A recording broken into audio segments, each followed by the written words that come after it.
Olá pessoal, professor Gero, professor de Geografia Central do Enem. Nós vamos dar continuidade à nossa questão da climatologia e nós vamos estudar mais dois fatores climáticos hoje. Então nós vamos dar ênfase hoje à altitude e à latitude, tudo bem? Então vamos lá, pessoal. Então, pessoal, vamos lá. Altitude. A primeira coisa que tem que trabalhar, pessoal, é o conceito de altitude, tá? De uma forma bem rápida, para ser muita enrolação, a altitude é nada mais nada menos que a medida que vai do nível do mar até o topo de um determinado relevo. Pode ser uma montanha, pode ser um planalto, pode ser uma colina, pode ser um morro, certo? Isso aí é altitude, tudo bem?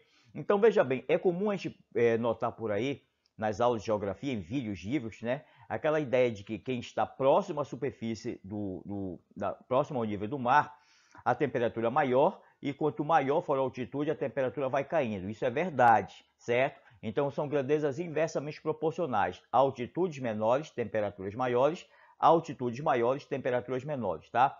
Isso pode gerar uma intriga na cabeça de algumas pessoas que chegam até a perguntar, mas espera aí, se a pessoa que está na parte mais alta, ela não está mais próxima do Sol, pela ideia, ela não deveria ser mais quente em cima e mais fria embaixo? Poderia até ser, pessoal, mas nesse caso não se trata da radiação. O fator que vai explicar justamente essa questão vai ser a irradiação. Veja bem, quando a luz solar incide sobre o planeta Terra, você tem um fenômeno chamado da radiação.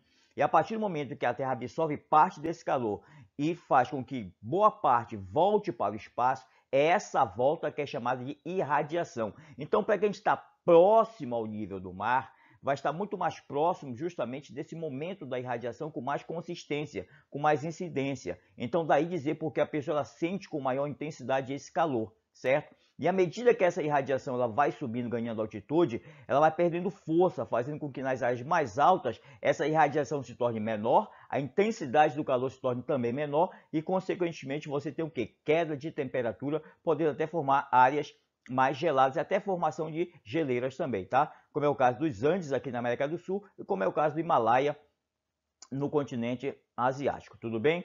Então dá para perceber por aí, pessoal, com relação, por exemplo, a esse quadro da direita aí, essa imagem da direita, você está percebendo? Você vê, por exemplo, uma situação, uma simulação de campo da cidade, de 3 cidades, Campo do Jordão, São Paulo e Santos. Perceba que no caso, Santos está numa parte mais baixa, certo? Mais próxima do nível do mar, ao passo que São Paulo está numa parte intermediária e Campos do Jordão está numa parte mais alta.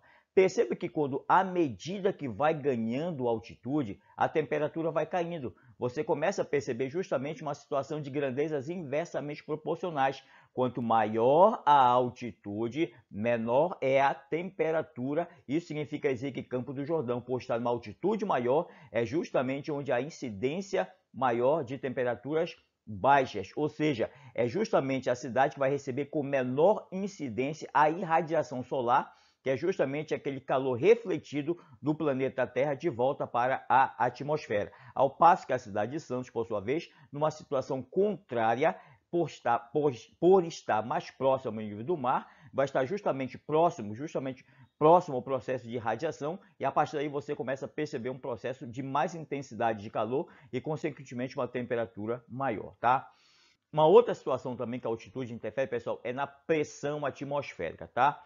A pressão atmosférica, pessoal, se dá justamente pelo fato do peso que o ar exerce sobre determinados corpos. Isso aí você vê muito em física, tá? Então, por exemplo, assim como a temperatura, na pressão atmosférica também nós vamos perceber a questão das chamadas grandezas inversamente proporcionais. Em altitudes mais baixas, você vai ver uma pressão atmosférica maior, em altitudes maiores, você vai ver uma pressão atmosférica menor. Isso se explica, pessoal, pela chamada força gravitacional que a Terra exerce. Então, a força gravitacional faz com que haja uma atração maior desses gases, a força puxa esses gases para próximo da superfície terrestre, fazendo com que haja uma concentração, uma aglutinação maior desses gases. Nesse caso, nós podemos dar referência também à questão do hidrogênio, do oxigênio, certo? Então, esses gases aglutinados, certo, pressionados, faz com que haja um peso maior próximo à superfície da Terra, certo? Em contrapartida, em altitudes maiores, você não vê tanto essa concentração, certo? Os gases já ficam mais dispersos e essa dispersão faz com que você também tenha uma reduzida incidência, por exemplo, do oxigênio. Daí afirmar porque quando você quando determina o caso da Libertadores da América, né? Para quem já presta atenção no jogo da Libertadores da América, para quando alguns times brasileiros vão jogar em altitudes maiores, né? Em Quito, no Equador, ou na Colômbia, certo? Você vai na Bolívia, você vai perceber no caso justamente a dificuldade desses jogadores com relação justamente à questão da respiração. Daí eles poderem ter que viajar 5, 6 dias antes para poder se adaptar a essa condição, essa nova condição atmosférica de relativa à escassez do oxigênio, coisa porque o oxigênio está muito concentrado em regiões mais baixas e menor concentração em regiões mais altas, certo? Por conta justamente dessa baixa pressão atmosférica que existe em altitudes maiores, tá? Então essa questão da pressão atmosférica e também, certo, da temperatura condicionadas às transformações por conta do fator climático caracterizado pela altitude, tá ok? Vamos lá, no caso, para outro fator climático aqui. E aí, pessoal, nós temos, no caso, a latitude, tá? Bom, para quem não sabe o que é latitude, pessoal, latitude é nada mais nada menos que a distância em graus de um ponto do planeta para qualquer outro ponto no planeta no sentido norte e sul, tomando como referência a latitude 0 grau, que é a linha do Equador, com variação máxima a 90 graus, tanto a norte como a sul. Mas por que 90 graus, pessoal? Aí é justamente uma questão de uma abertura angular, isso é básico da matemática, certo? Você tem, por exemplo, na imagem, você tem o quê? O que você vê na imagem aí? Você vê que a linha do Equador é justamente a circunferência maior, certo? Que divide a Terra em dois hemisférios, norte e sul. A linha do Equador, no caso, ela é uma linha que aparece no sentido horizontal. E o meridiano Greenwich é justamente a linha vertical. Então, no encontro dessa linha vertical Greenwich com a horizontal, que é o Equador, você tem uma formação angular de 90 graus. Daí porque essa variação 90 graus norte e 90 graus sul. E isso também, no caso, é que acaba respondendo para aquelas situações de que latitude 30 graus, latitude 45 graus, latitude 60 graus, em decorrência do que? Da variação de abertura angular, né, dessas latitudes no entorno do planeta Terra, tudo bem? Então, veja bem, pessoal, dá para perceber pela imagem, essa imagem maior que está ao centro da tela, dá para perceber, no caso, os raios solares incidindo sobre o planeta Terra. Só que essa incidência, pessoal, é diferenciada de acordo com a latitude. Perceba que os raios solares eles incidem de forma muito perpendicular ou próximo da perpendicularidade em regiões no Equador ou próximo do Equador. Isso é demonstrado, pessoal, justamente nessas setas aqui que aparecem justamente na parte direita, abaixo da parte direita da tela, quando você percebe que os raios solares eles incidem de forma que perpendicular sobre a superfície da Terra. Isso faz com que haja uma concentração maior de calor, fazendo com que eleve a temperatura e, consequentemente, faz a região equatorial uma das regiões, por que não dizer, a região mais quente do planeta por conta justamente dessa incidência dos raios solares. E percebam na imagem que à medida que os raios solares vão atingindo o planeta Terra, e à medida que a curvatura da Terra ela vai fazendo com que ela vai se distanciando do Sol, certo? De tal forma que quando chegar nos polos, os raios solares vão chegar de forma inclinada, certo? Então percebam na demonstração que eu coloquei na tela, na parte inferior esquerda, os raios solares incidem de forma inclinada, fazendo com que reduza essa concentração, e vamos colocar dessa forma, os raios solares espalham mais. Então, esse espalhamento dos raios solares faz com que a temperatura se torne menos consistente, menos incidente, e a partir daí você tem o quê?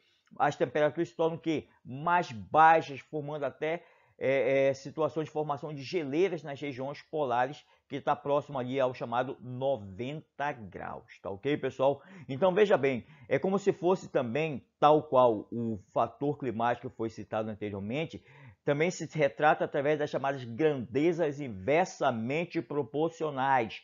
Quanto mais próximo do Equador, maiores são as temperaturas, e quanto mais próximo das regiões polares, menores são as temperaturas. Ou seja, próximo de 0 grau, temperaturas muito altas, próximo de 90 graus, temperaturas muito baixas. Daí afirmar porque a gente que mora aqui no Equador, receber esse calor intenso, porque um dos fatores que explica justamente isso é o fato de nós estarmos localizados numa posição latitudinal baixa, baixíssima, né? Praticamente 0 grau, tá? E isso se explica também pela questão da formação de geleiras em regiões polares, em latitude, em posições latitudinais elevadíssimas, próximo dos 90 graus, nas regiões polares, que condiciona a queda de temperatura e a formação de geleiras. Tudo bem, pessoal?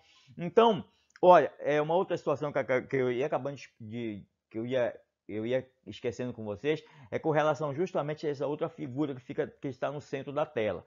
Tem essa figura maior aí, né, que mostra a incidência dos raios solares sobre a Terra, e tem a figura que fica acima, que mostra justamente a distribuição térmica dos raios solares no planeta. Perceba que próximo ao Equador você vê o quê? Cores vermelhas, certo? Essas cores vermelhas representam justamente o quê? O calor, a intensidade, a temperatura elevada que essa região recebe em decorrência de receber com mais consistência, de forma perpendicular, esses raios solares. Em contrapartida, você vai percebendo, à medida que você vai distanciando do Equador em direção a latitudes mais altas, você percebe justamente áreas de intersecção climáticas, certo? De temperaturas, de intersecção térmicas, e você vai perceber, por exemplo, as regiões polares. As regiões polares já começam a aparecer azul, roxa praticamente, porque é justamente cores mais frias que caracterizam o que? Baixas temperaturas em decorrência do distanciamento do Equador, certo? E da localização nas regiões polares, que faz com que a temperatura seja mais baixa. Tudo bem, pessoal? Então, pessoal, é isso aí. Eu espero que tenha contribuído com vocês na minha explicação. Latitude e altitude como fatores climáticos nesse vídeo. Até mais, pessoal!